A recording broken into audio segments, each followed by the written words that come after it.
اعوذ باللہ من الشیطان الرجیم بسم اللہ الرحمن الرحیم فلما جاء امرنا جعلنا عالیہا سافلہا وامطرنا علیہا حجارة من سجیل صدق اللہ العظیم۔ قرآن کریم میں اور احادیث مبارکہ میں چند گناہ ایسے ہیں کہ جن کے بارے میں اللہ اور اللہ کے رسول صلی اللہ علیہ وسلم نے بڑے سخت الفاظ میں تنبیہ فرمائی ہے۔ انہی گناہوں میں سے ایک گناہ ہے ہم جنس پرستی کرنا، یعنی اپنی جنسی خواہش کو کسی مرد سے پورا کرنا۔ یہ وہ گناہ ہے جو سب سے پہلے قوم لوط میں پایا گیا۔ اس سے پہلے دھرتی کے اندر کسی نے یہ گناہ نہیں کیا، اور اللہ تعالیٰ نے قوم لوط کو جو سزا دی ہے اس کا تذکرہ بھی قرآن میں فرمایا کہ قوم لوط کو اللہ نے کیسی عبرتناک سزا دی۔ اللہ رب العزت سورہ اعراف میں فرماتے ہیں وَلُوطًا إِذْ قَالَ لِقَوْمِهِ أَتَأْتُونَ الْفَاحِشَةَ ما سبقکم بہا من احد من العالمین۔ لوط علیہ السلام نے اپنی قوم سے کہا کیا تم لوگ بے حیائی کا ارتکاب کرتے ہو حالانکہ تم سے پہلے جہان والوں میں سے کسی نے یہ کام نہیں کیا۔ انکم لتأتون الرجال شہوة من دون النساء، کیا تم لوگ مردوں کے پاس آ کر اپنی خواہش کو پورا کرتے ہو اور اپنی عورتوں کو چھوڑ دیتے ہو؟ بل انتم قوم مسرفون، تم ایسی قوم ہو جو حد سے تجاوز کرنے والے ہو۔ وما کان جواب قومہ، تو لوط علیہ السلام کی قوم کے پاس کوئی جواب نہیں تھا سوائے اس بات کے کہ انہوں نے کہا الا ان قالوا اخرجوہم من قریتکم، کہ حضرت لوط کو اور ان کے ماننے والوں کو بستی سے نکال دو۔ انہم اناس یتطہرون، یہ ایسے لوگ ہیں جو پاکیزہ رہنا چاہتے ہیں۔ اللہ رب العزت فرماتے ہیں فَأَنْجَيْنَاهُ وَأَهْلَهُ إِلَّا امْرَأَتَهُ، ہم نے حضرت لوط کو بھی نجات دی، لوط پر ایمان لانے والوں کو بھی ہم نے نجات دے دی، لیکن لوط کی بیوی کو ہم نے نجات نہیں دی۔ کانت من الغابرین، حضرت لوط علیہ السلام کی یہ بیوی ہلاک ہونے والوں میں سے تھی۔ وَأَمْطَرْنَا عَلَيْهِمْ مَطَرًا، اور ہم نے ان کے اوپر بارش کر دی، اللہ نے پتھروں کی بارش کر دی۔ فَانظُرْ كَيْفَ كَانَ عَاقِبَةُ الْمُجْرِمِينَ، پس تم دیکھو کیسا انجام ہوا مجرم قوم کا۔ تو اللہ تعالیٰ نے قوم لوط کو بہت سخت سزا اس وجہ سے دی کہ انہوں نے ایسے گناہ کا ارتکاب کیا کہ شریعت کسی موقع پر اس کی اجازت نہیں دیتی۔ جس وقت حضرت لوط علیہ السلام کی قوم پر عذاب لانے کے لیے فرشتے آئے تو یہ فرشتے انسانی صورت میں آئے تھے، نوجوان لڑکوں کی صورت میں آئے، نہایت خوبصورت تھے۔ قوم کے لوگوں کو جب یہ پتہ چلا تو سب کے سب حضرت لوط علیہ السلام کے گھر آ گئے، اور معاذ اللہ حضرت لوط علیہ السلام کے ان مہمانوں کی طرف انہوں نے ہاتھ بڑھایا۔ حضرت لوط نے انہیں روکا کہ یہ میرے مہمان ہیں، تم لوگ مجھے مہمانوں کے سامنے رسوا نہ کرو، لیکن قوم نے ایک بات نہ مانی، انہوں نے کہا تمہیں معلوم ہے ہم کس کام کے لیے آئے ہیں۔ تو حضرت لوط علیہ السلام پریشان ہو گئے، کہیں یہ لوگ میرے مہمانوں کی طرف ہاتھ نہ بڑھا دیں اور میں رسوا نہ ہو جاؤں۔ چونکہ پیغمبر عالم الغیب نہیں ہوتا، اس لیے انہیں معلوم نہیں تھا کہ یہ فرشتے ہیں اور یہ مقرر ہیں اس قوم پر عذاب کے لیے۔ جب لوط علیہ السلام کی حیرانی بڑھنے لگی تو فرشتوں نے کہا پریشان نہ ہو، ہم انسانی صورت میں آئے ہیں اور ہم ان پر عذاب لے کر آئیں گے۔ اللہ تعالیٰ نے اس واقعے کو سورہ ہود میں بیان فرمایا وَلَمَّا جَاءَتْ رُسُلُنَا لُوطًا سِیءَ بِهِمْ، جب حضرت لوط علیہ السلام کے پاس ہمارے یہ فرشتے آئے، حضرت لوط غمگین ہو گئے، وَضَاقَ بِهِمْ ذَرْعًا، اور ان کا سینہ تنگ ہو گیا، پریشان ہو گئے۔ وَقَالَ هَذَا يَوْمٌ عَصِيبٌ، یہ تو بڑی مشقت اور تکلیف کا دن ہے۔ وجاءہ قومہ یہرعون الیہ، قوم کے لوگ دوڑتے ہوئے آئے۔ ومن قبل کانوا یعملون السیئات، یہ وہ لوگ تھے جو برائی کرتے تھے، برے اعمال کرتے تھے۔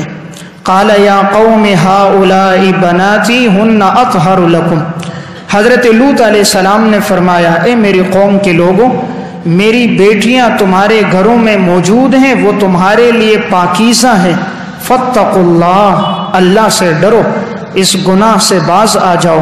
ولا تخزونی فی ضیفی، اور مجھے مہمانوں کے سامنے رسوا نہ کرو۔ الیس منکم رجل الرشید، کیا تمہارے اندر کوئی عقل مند انسان نہیں ہے؟ حضرت لوط نے فرمایا تمہارے گھر میں جو تمہاری بیویاں موجود ہیں، انہیں لوط علیہ السلام نے اپنی بیٹی اس وجہ سے کہا کہ پیغمبر روحانی والد ہوتا ہے، تو گویا وہ پیغمبر کی روحانی بیٹیاں ہیں۔ تو اشارہ کیا جب تمہارے گھروں میں تمہاری بیٹیاں موجود ہیں، میری بیٹیاں اور تمہاری بیویاں، تو تم ان سے اپنی خواہش کو پورا کرو اور اس کام کی طرف نہ آؤ۔ تو قوم کے لوگوں نے کہا قالوا لقد علمت ما لنا فی بناتک من حق، اے لوط تجھے معلوم ہے کہ ہمیں تمہاری بیٹیوں میں کوئی بھی رغبت نہیں ہے۔ وَإِنَّكَ لَتَعْلَمُ مَا نُرِيدُ، تو جانتا ہے ہم جس ارادے سے آئے ہیں۔ قَالَ لَوْ أَنَّ لِي بِكُمْ قُوَّةً، حضرت لوط نے فرمایا کاش میرے پاس طاقت ہوتی، او آوی الی رکن شدید، یا میں ٹھکانہ پکڑتا کسی مضبوط قلعے میں، یعنی کوئی میرا مددگار ہوتا جو آج میرے ان مہمانوں کی حفاظت کرتا۔ فرشتوں نے دیکھا لوط علیہ السلام پریشان ہو رہے ہیں تو فوراً کہا قالوا یا لوط انا رسول ربک، اے لوط پریشان نہ ہو، ہم تیرے رب کی طرف سے بھیجے ہوئے فرشتے ہیں۔ لن یصلوا الیک، ہرگز یہ لوگ نہیں تجھ تک پہنچ سکتے۔ فاسر باہلک بقطع من اللیل، رات کے ایک حصے میں اپنے ماننے والوں کو لے کر نکلو۔ ولا یلتفت منکم احد الا امرأتک، تمہارے پیچھے کوئی نہیں آئے گا سوائے تمہاری بیوی کے۔ انہ مصیبہا ما اصابہم، لیکن یقیناً اس پر بھی عذاب آئے گا جو عذاب اس کو پہنچے گا۔ ان موعدہم الصبح، عذاب کا وقت صبح کا وقت ہے۔ الیس الصبح بقریب، حضرت لوط نے فرمایا کیا صبح کا وقت قریب نہیں ہے؟ اب اللہ نے کیا عذاب دیا؟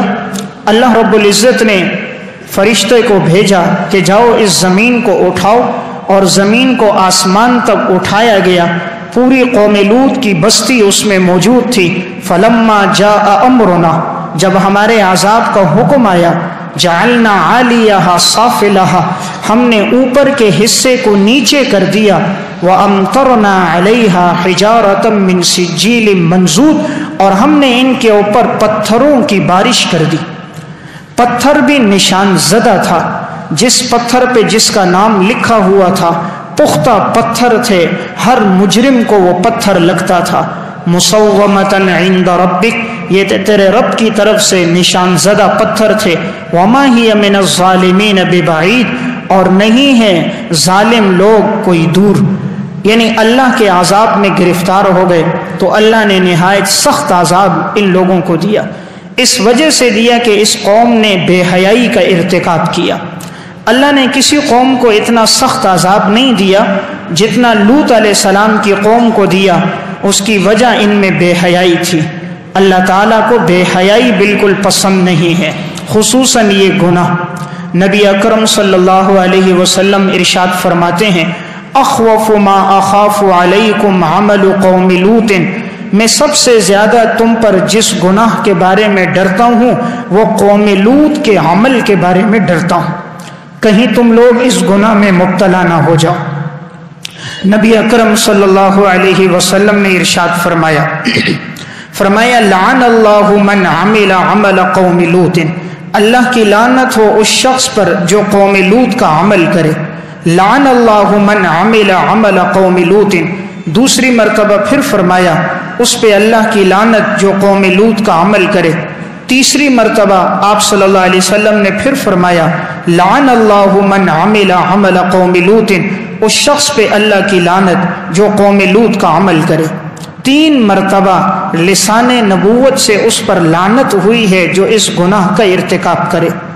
نبی اکرم صلی اللہ علیہ وسلم نے تو اتنے سخت الفاظ میں حکم فرمایا، آپ نے فرمایا من وجدتموہ یعمل عمل قوم لوط، تم جس شخص کو پاؤ کہ وہ قوم لوط کا عمل کرتا ہے، فاقتلوا الفاعل والمفعول به، کرنے والے کو بھی قتل کر دو، جس کے ساتھ یہ حرکت کی جا رہی ہے اسے بھی قتل کر دو۔ آپ صلی اللہ علیہ وسلم فرما رہے ہیں فاعل کو بھی قتل کر دو، مفعول کو بھی قتل کر دو۔ اس سے اندازہ ہوتا ہے کہ یہ کتنا بڑا گناہ ہے کہ لسان نبوت نے اس کی سزا قتل کو بیان کیا۔ اس لیے اس گناہ سے انسان اپنے آپ کو بچائے۔ امام ذہبی نے الکبائر میں عبداللہ بن عباس کے حوالے سے نقل کیا، وہ فرماتے ہیں ان اللوطی اذا مات من غیر توبۃ، اگر کوئی شخص ہم جنس پرستی کے گناہ میں مبتلا ہو، اس حال میں موت آ جائے اور وہ توبہ نہ کرے، فإنہ یمسخ فی قبرہ خنزیرا، اس کی شکل کو قبر میں خنزیر کی صورت میں مسخ کر دیا جاتا۔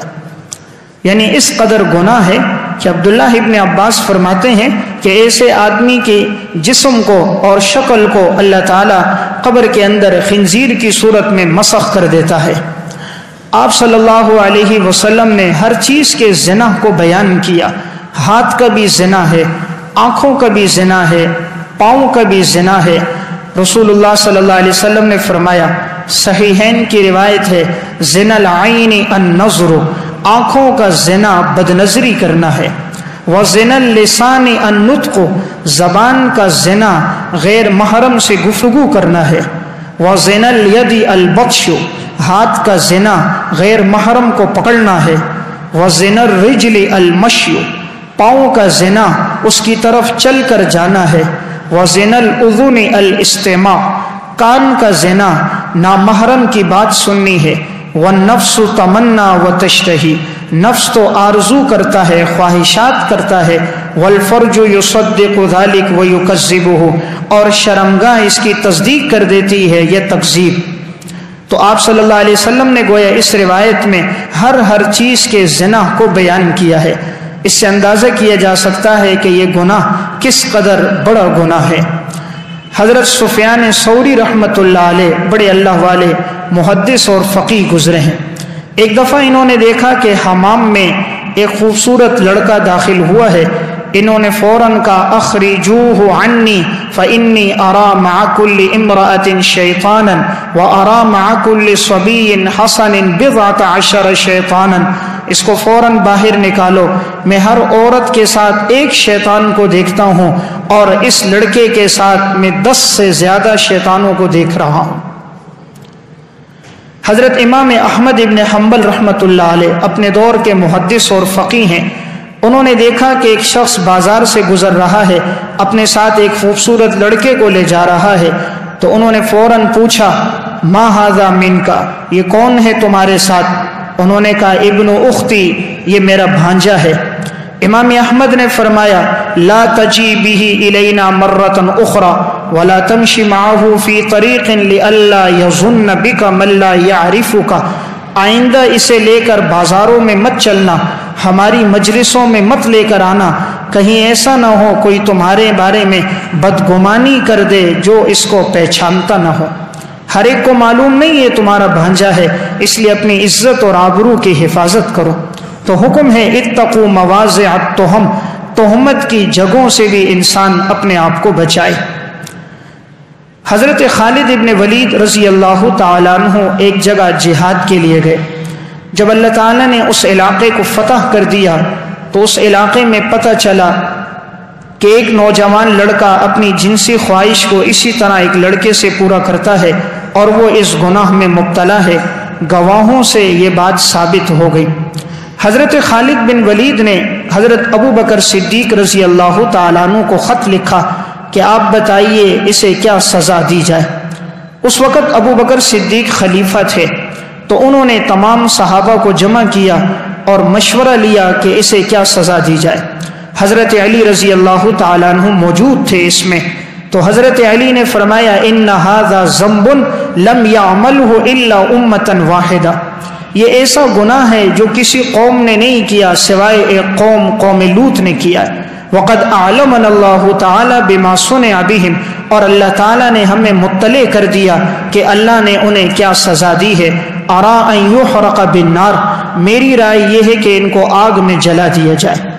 تو سب صحابہ کا اس پر اتفاق ہوا، تو خالد ابن ولید کو پھر خط لکھ کر بتایا گیا کہ انہیں آگ میں جلا دیا جائے تاکہ آئندہ کوئی اس گناہ کا ارتکاب نہ کرے۔